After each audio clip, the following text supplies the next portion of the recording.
Good afternoon and welcome to the 25th Annual Exhibit of Hydrogen and Fuel Cell Technologies. We are about to do a roundup, which is an almost impossible undertaking because you have to know what's going on inside the industry. The industry is complex. It's got very many dimensions to it.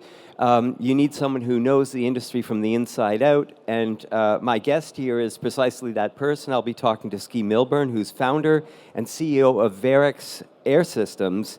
And two reasons you're an insider: you produced a report in the old days, the early 2000s, about the industry, but also your business is a dedicated fuel cell business in the sense that you provide the innards. Perhaps you could describe your business, what you do, and why you know so much about this industry.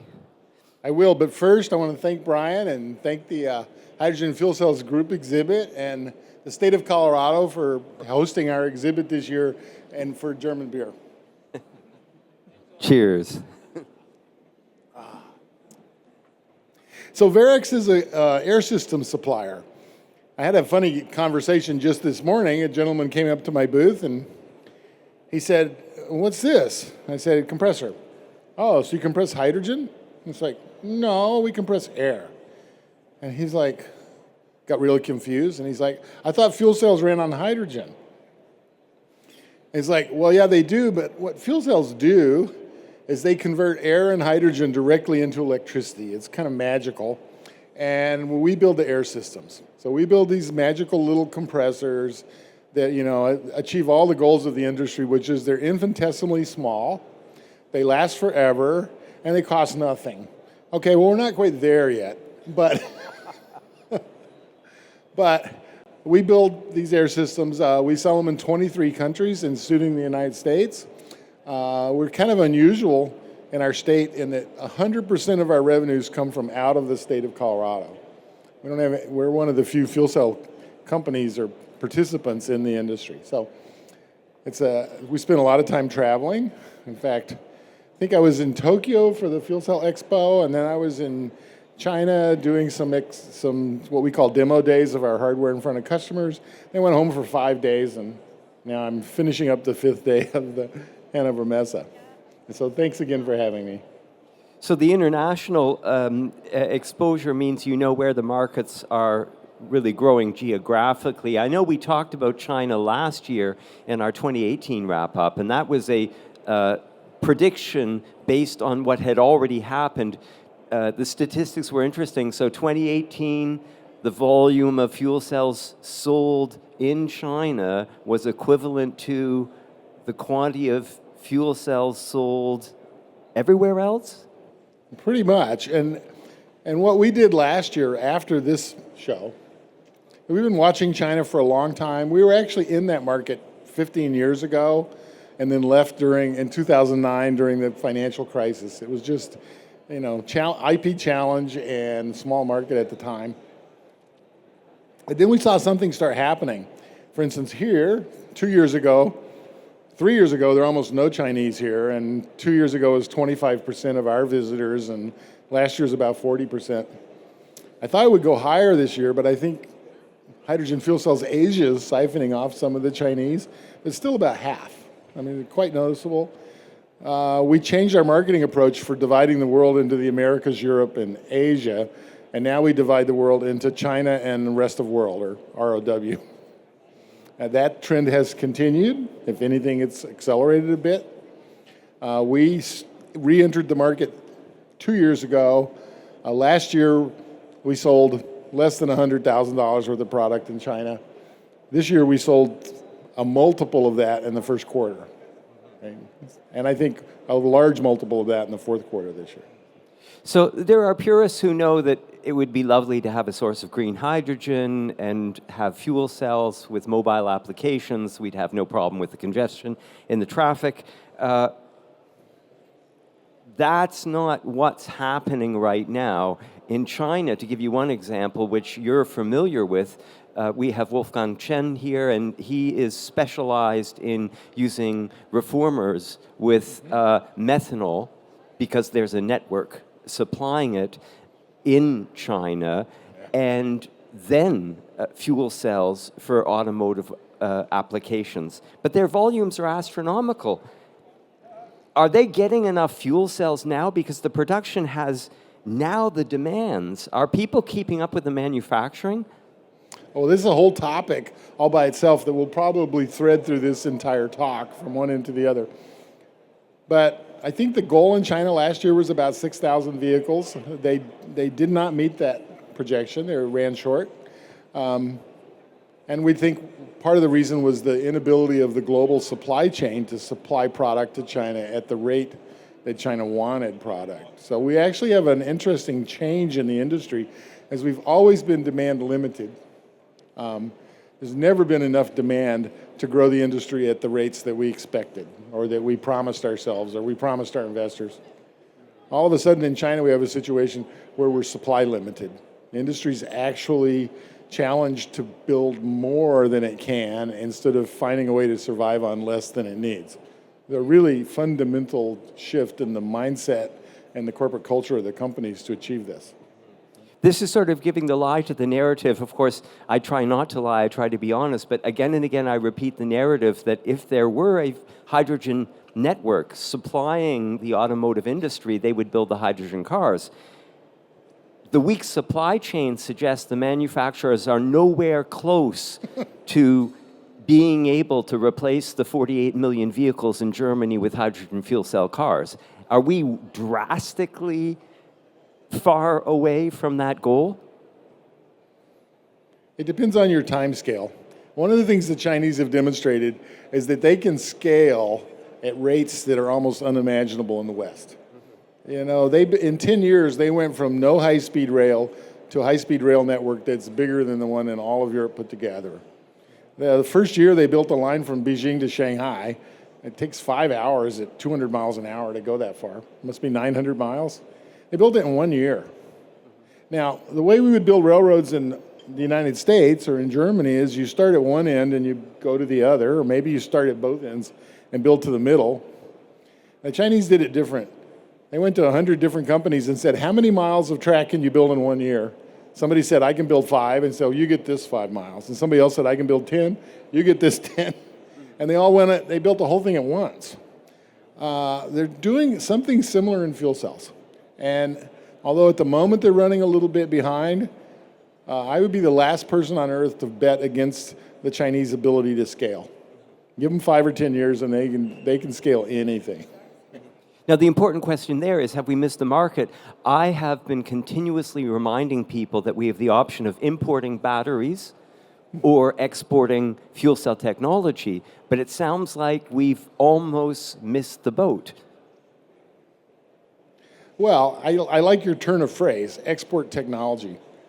I think part of what this incredible demand suck from China is going to do to a lot of us, and my company's probably no exception, is that we may start by exporting small numbers of products to China, but what's really going to happen is you're going to export technology to China. I can take technology in my carry-on bag. You know, it's a laptop computer with a big hard drive. And once you get there, you can build it locally and scale it locally a whole lot faster than you can scale it here. And so for all of us, including my benefactors of the state of Colorado, who would love to see this giant export market grow up around us, more likely we're going to see royalty streams and technology exports, but not so much product export. But this is also a dream for many manufacturers, and this is the story of even the Apple phone. The technology gets developed here, it gets manufactured there, but both profit from that. Oh, no, I'm not saying it's a bad thing. In fact, it could potentially be the best thing ever for the fuel cell industry. But it's a different headset than perhaps the one that we all thought we started with. Mm-hmm. Yeah. It certainly is. It certainly is. When we talk about driving forces, historically, we've had a number of reference and benchmarks. To give you one example, if we go back to the good old days where we were so poor in this market, the niche markets, the forklift trucks were the big sellers in terms of numbers for the fuel cell industry. And it was a success story because it was a marketable product that actually provided a savings if you install these units, wonderful combinations of batteries and fuel cells. You only needed one to replace 3 battery recharged vehicles because they charge super quickly and it's a 24/7 shift. So It makes it affordable. So that's a niche market-driven, economically viable place for a fuel cell to be set in. The other is the environmental or policy-driven potential for fuel cells. I don't know whether that's caught on anywhere as much as we'd like it to, but among these two markets, do you see any explosive developments that we should be aware of? Oh, yeah. Well, I'm going to start with forklifts because that's our home market in the United States. And one of the things we have in the United States is how do you say this politely? Inconsistent policy support at the national level. That's very polite. Yeah, talk about on and off, up and down, forwards and back, left and right. It would almost be better if it was just always bad. At least it would be the same, right? And in that world, forklifts grew up early because it was something you could actually make economic sense out of without a strong national policy. And so there's an example, and it's been the anchor tenant, if you will, of my business. We'll sell several thousand compressors to the forklift industry this year. And we sell them compressors that used to cost $5,000, now sell for a few hundred, 10% of that. And we make them thousands at a time, which is still, by the standards of mass production, not even baby steps. I mean, it's really just beginning. So that's one extreme. That's one bookend. And America's made that work. At the other extreme, China has a remarkably severe urban air quality problem. And by the way, this is no different than what England and Germany experienced in the early days of the Industrial Revolution, what the United States experienced right after World War II and the huge growth rate that occurred at that time. But it's China's turn, and they're suffering from it. And the Chinese government knows that it's unacceptable. When people don't have enough to eat and their children go to bed hungry, they don't care about the air.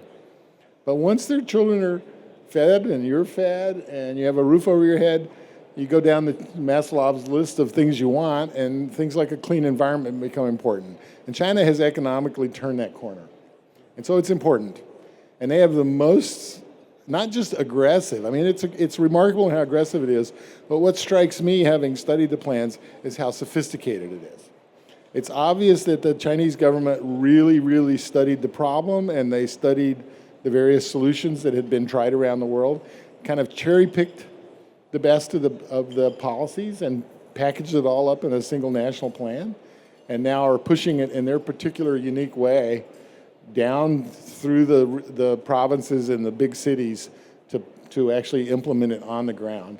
And this potential for scale is remarkable.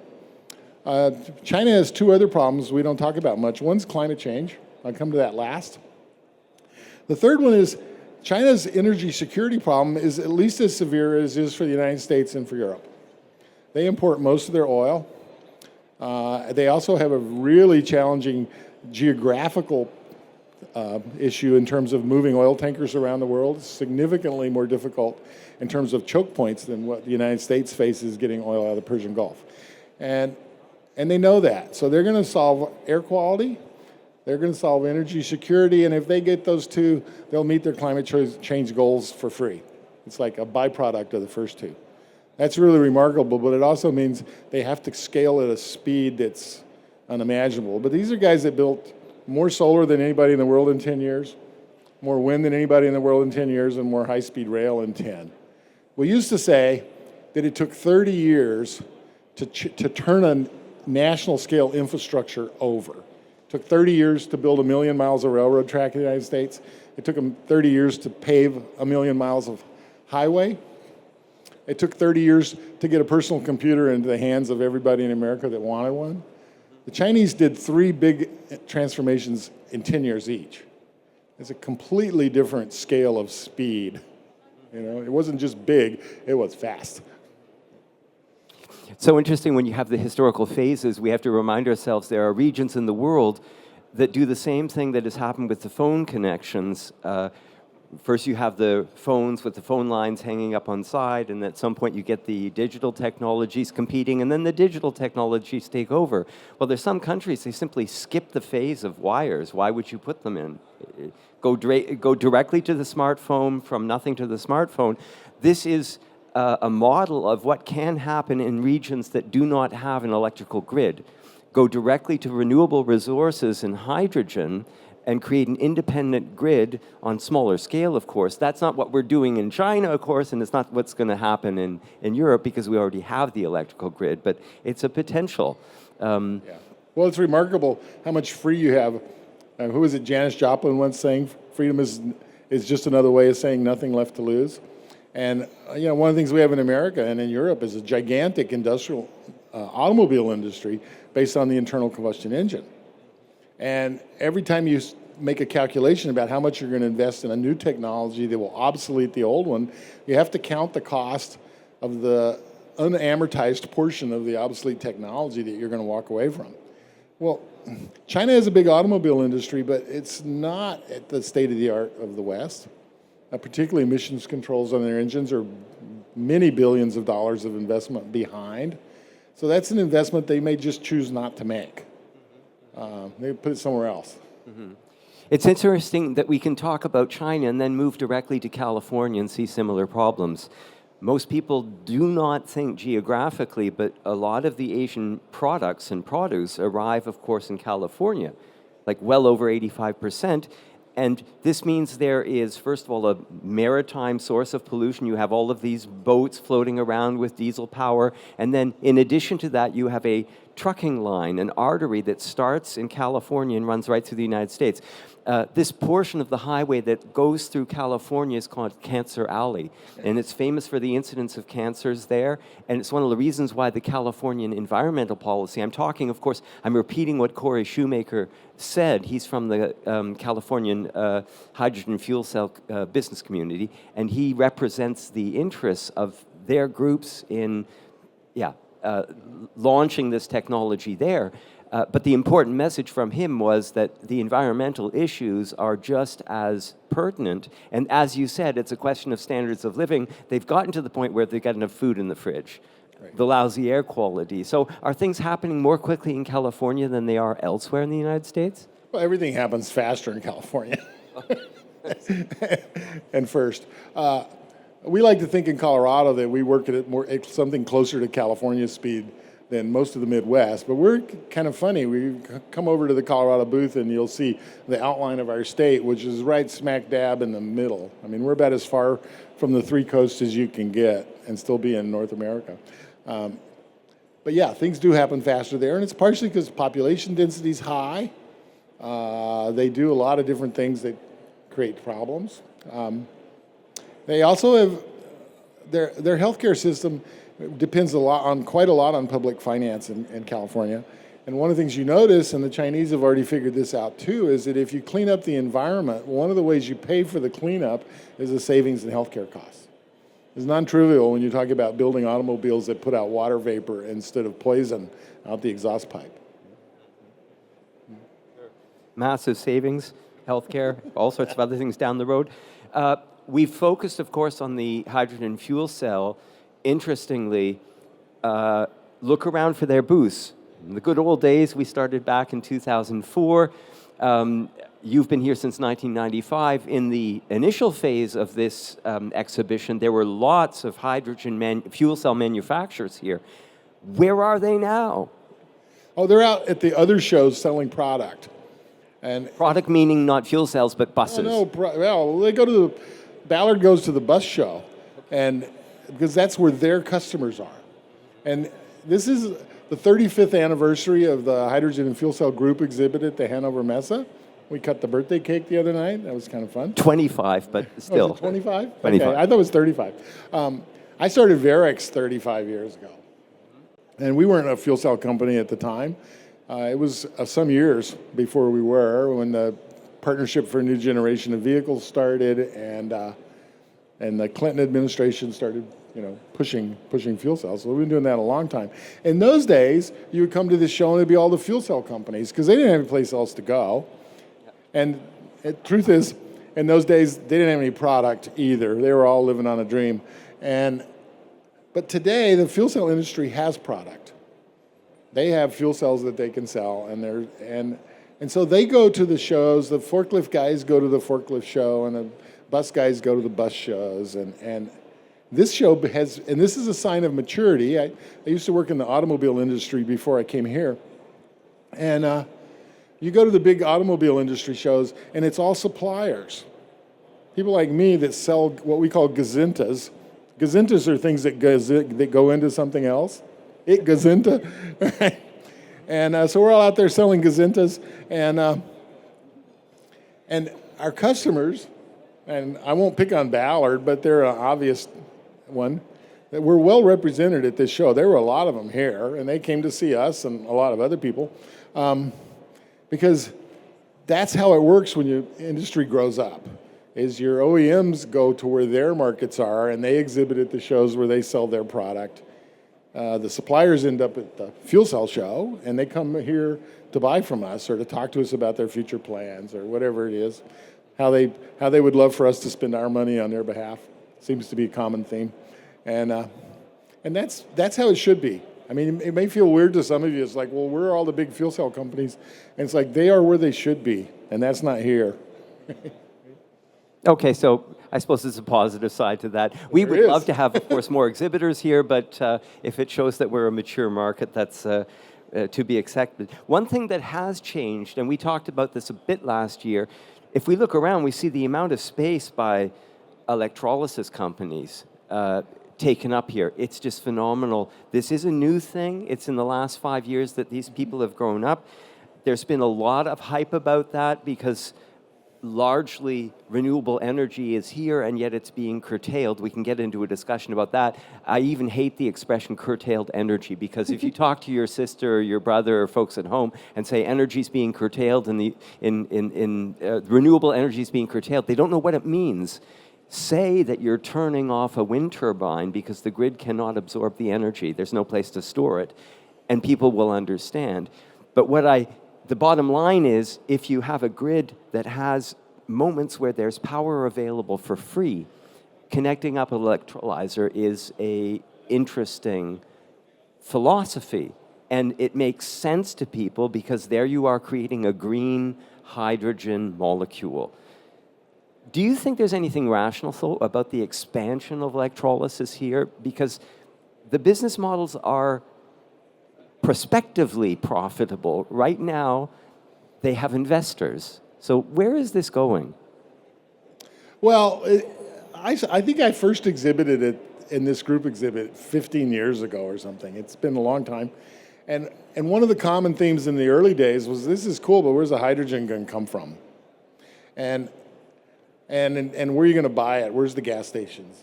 But if you built gas stations and there was no hydrogen, where's the product that they were going to be selling? And so there was always this chicken and egg problem. And the other one was, people would say, well, yeah, you can buy hydrogen today. You can call up Air Liquide or anybody, but chances are that hydrogen was made from natural gas or something and generated a fair amount of carbon in doing so. And so how does this all get clean? I mean, how does this actually all end up where we all want it to go? And the big picture is you overbuild your renewable energy system to the point where your wind turbines are only, and your solar panels are only producing electricity when you want it about half the time. And they are basically saturating the grid half the time with renewable energy. And if the economics are right, that half of the time pays all the operations, all the maintenance, and amortizes all the capital. The rest of the time, you're making electricity when the grid doesn't want it. And for that electricity, there's a different price. You end up with a two-price system. There's a high price for electricity that comes when you want it and you need it, and a low price for electricity that's available when you don't need it and you don't want it. And that's where the electrolyzer guys step in. Because it's hard for electrolyzers to sell hydrogen at a competitive price if they're paying grid retail. Really tough to do. But if they're paying basically just the operations and maintenance cost of a little bit more operation of that system, because the capital's already been amortized in the good part of the day, then suddenly the numbers make a lot of sense. I mean, hydrogen adjusted for the fuel economy of a hydrogen vehicle is cheaper than diesel fuel. And I know that this is a dream today, and we have some pretty big companies spending a lot of money chasing that dream, but I actually think that dream is rational. I think it will prove to make sense in the end. You may see that we're a dreamer. Yeah, but this is true. We all know, the physicists will all tell you it's simply a fact. Renewable energy, in order to use it, you have to use hydrogen to store it. You cannot do so many hundreds of gigawatts for Europe without having a storage facility, because you can never expect a grid to absorb it. By the way, the grid in Germany is only 15% of the energy actually consumed here. The other 85% is hydrocarbons. And what we're really trying to do is not simply stabilize or replace the grid. That's 15%.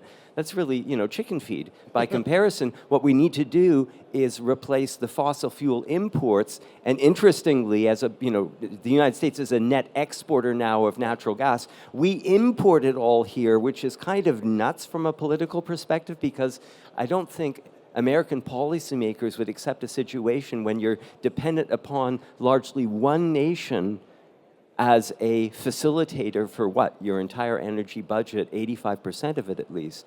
But to get back to that rational cycle, I know I'm talking too long, but the interesting thing is, yes, we got the argument of the electrolyzer. Oh, wonderful. But these things, the capital expenditures, only seem rational if you keep the thing operating 24/7. If you're only capturing excess grid power, you're turning them on quickly, and it's important that they respond quickly when there's energy available. The PEM electrolyzers turn on and turn off very quickly, but to make them very affordable and to make the hydrogen molecule inexpensive, you have to have them operating far more often than is the case. That is, the perfect model is when you convert all renewable energy continuously into hydrogen. And this is why I'm slightly wondering where this industry is going. We had an announcement this week, one of my presentations, a panel discussion. They said their goal is to convert, it's called a 40 gigawatt electrolyzer alliance. And this is again, on the question of supply chain, do we even have the capacity to approach that by 2020 or 2030? Well, it's going to be it'll be what we call a heavy lift. There's no question. It's a big job. We're talking about scaling an industry which thinks megawatts are big numbers and suddenly asking them to build 1,000 times that rate. And that is a non-trivial undertaking. And the economics may actually break out into three markets. You may have the high-price electricity that goes straight to the grid because the grid desperately wants it. In the middle of the night and other times, you've got cheap electricity that goes to the electrolyzer because the electrolyzers want it at that price. But there's a third potential market, which happens 24 hours a day, which is called grid stabilization. Well, because one of the things the PEM electrolyzer can do is respond literally millisecond by millisecond to demand. And so to the degree that the grid is either overproducing, and one of the things about having a lot of renewables is they're not as controllable as, say, a coal-fired plant or a nuclear plant or something. And so you get some fluctuation. Taking out the undesirable part of the fluctuation is really valuable. It's the price per kilowatt hour can be 10 or 100 times the cost of the base power itself. And so I think that's sort of the third key that lets the electrolyzers run around the clock, maybe full speed part of the time, and in this kind of variable grid stabilization mode the rest of the time. But I think the economics are going to work. I'm not a big electrolyzer expert, but I'm an expert on the ecosystem, if you will, of the fuel cell industry, because the fuel cell industry requires a lot of things to come together, or else we all fail together. And so we have a deep interest in whether all those parts are going to work. So yes, we need stacks, and we need compressors, and we need humidifiers. We also need cars and buses. We also need fueling stations, and we need a mass supply of hydrogen to put enough hydrogen in those fueling stations that they actually make money. And all this has to come together. What we see is all of the pieces happening at once, and all the pieces are relatively immature, but getting mature enough that you can actually build product and make money. So that's a new development. We couldn't sit here 5 years ago and say that, or even confidently predict that it would be true today. And the interesting issue behind all of this is that Germany, of course, pays the highest price per kilowatt hour for electricity, I believe. Yeah. And interestingly, renewable energy resources, particularly wind turbines, are a really inexpensive kilowatt hour. The only problem is you have to use 100% of everything that is produced. And the problem is that we depend on the grid to absorb that rather than expanding the hydrogen production. And then all of a sudden, we're supposed to leap in the other direction. It's not being done successively, step by step right now, although there are discussions, fascinating. Jülich produced a study where they said, why don't we just put an electrolyzer on the offshore wind turbines, right on site? And rather than running cables to the shore, you run pipes with the hydrogen in it. So there's a lot of discussion about that. When I think about this discussion, though, I think, the electrolyzers get all the good press because it's a pretty hydrogen molecule. There you have, renewable electrical energy or curtailed energy, and you produce hydrogen, and it is clean. Everyone wants that. We're missing one of the potential debates there, and that is the quantity of methane that escapes into the atmosphere. Everyone talks about CO2. People know that methane is the real climate killer, 30 times the effect on the environment. And the interesting thing is methane flares in gas production or waste methane. I'm talking about the poop revenue stream that humans create, among other things, water purification plants and so on. This is a resource. Now, everyone this year was saying, 7 terawatts of energy were wasted in the German electrical grid because it couldn't be absorbed. There were no electrolyzers connected up at that moment, so we lost 7 terawatts of energy. I turned around and asked, and this is Eilert de Wit, who's at High Gear, and he has this concept for reforming methane and creating green hydrogen. The only reason why this methane is green is because it is produced anyway through some cycle of waste, or it escapes into the atmosphere in gas production. This is not, by the way, he referred to it as biofuels, and there's a real problem here. Biofuels we think of as crops that you grow. You use ammonia, which is produced by among other things, hydrogen, usually through reforming. So it's all, fossil fuels to create crops.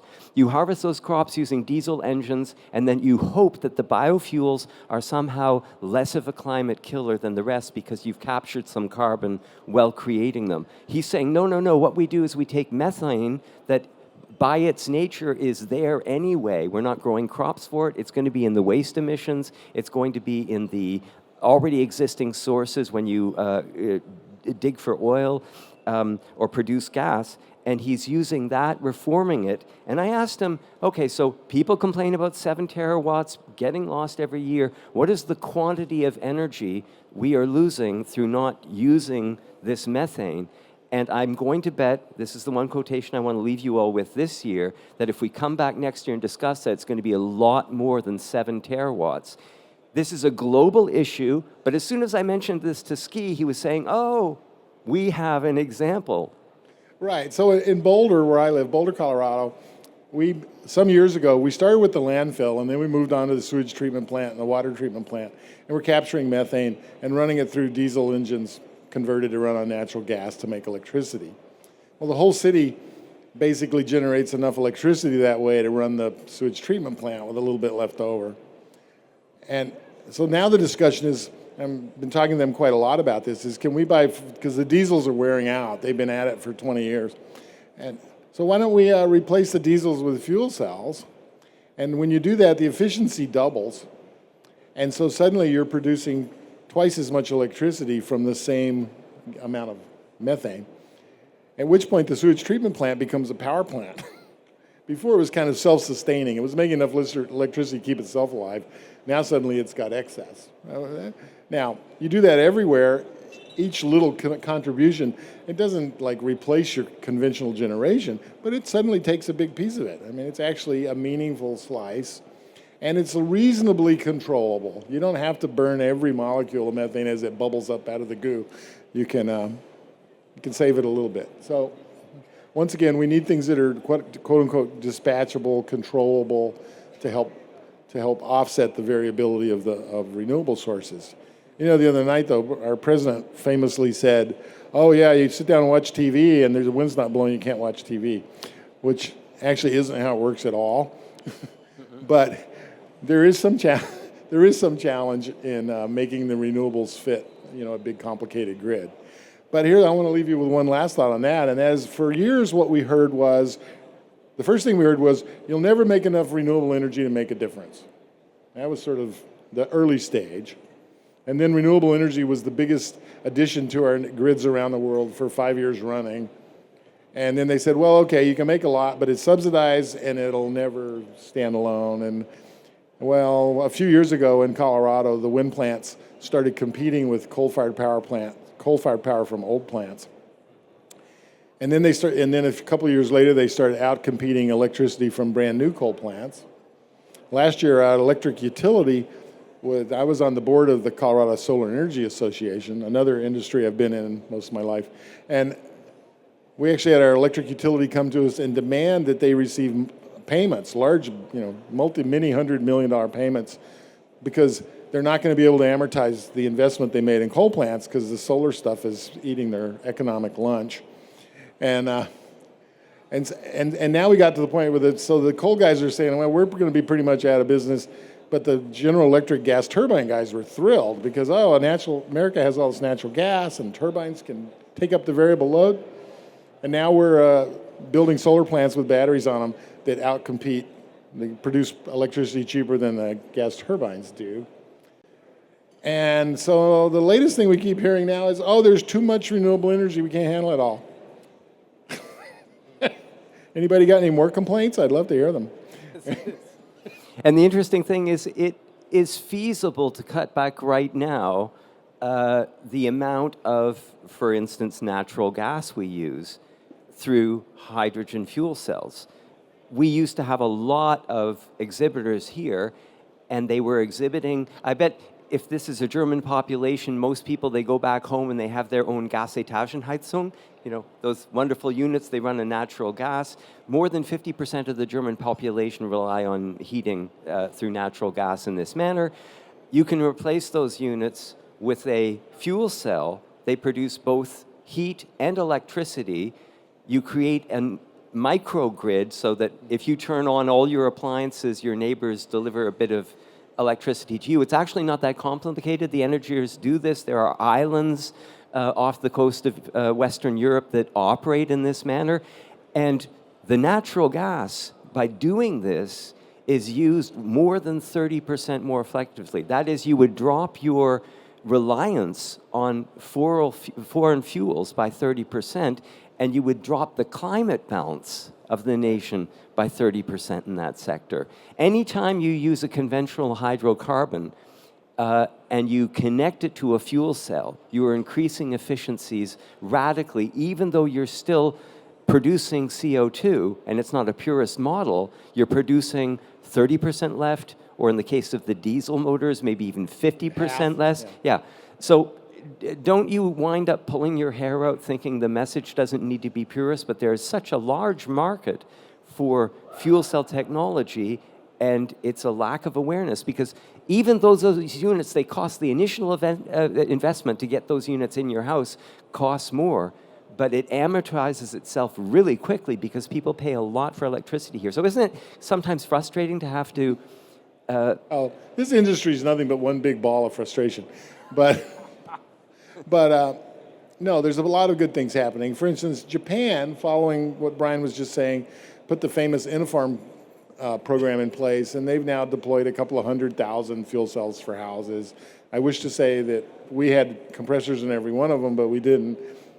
But what did happen to us recently is that the Korea market, taking what the Japanese did, but kind of retooling it away from 1 kilowatt fuel cells for individual apartments and towards 25 kilowatts fuel cells for sort of apartment buildings. So going from apartments to apartment buildings. And a very well constructed national subsidy program and rollout program. And we've seen our sales into that market in Korea just take off like a rocket. And there doesn't seem to be any sense that there's going to be any slowing down. And now they're also busily cobbling together their own version of the Chinese truck and bus subsidy program, and we expect that one to start up shortly. So you come back to the purest thing, which is, what do we want? We want to live in a world, we want our grandchildren to live in a world where climate change hasn't eaten up the economy, and where there's enough food to eat, and the air's clean to breathe, and the water's fine to drink. That's what we want.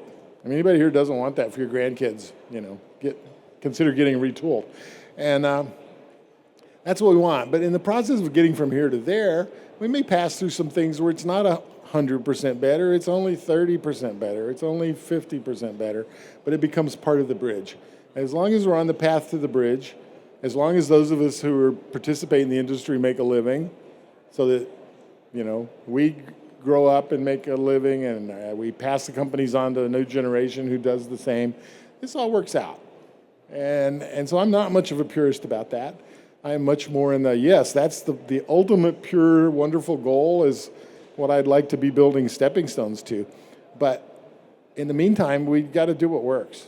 We've had way too much time of good's enemy of the best, and we can't do that in the fuel cell industry. We've got to go for what works and step by step from there.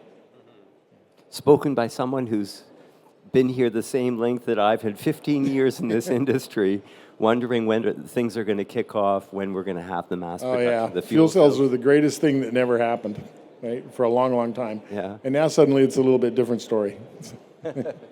Yeah. Well, I'd like to thank you, Ski Milburn, who's CEO of VAIREX and founder, of course, for this talk. We'll have to come back next year and continue the tradition with a glass of beer. It is a big mission. We are sincere about this, and many of the people who build these products are also sincere. We do know that there is a way to create a zero-emissions energy economy without having to turn off all your TV sets and not drive anywhere. It is feasible, but the feasibility, although it's demanded by emissions controls and projects like 2050 and reduction of CO2, it's all there on paper. It's not happening in practice. And so we obviously have to advocate. And you're a wonderful advocate for the industry, Ski. Thanks so much. Thank you, Brian. And thanks for everyone who listened. Thank you.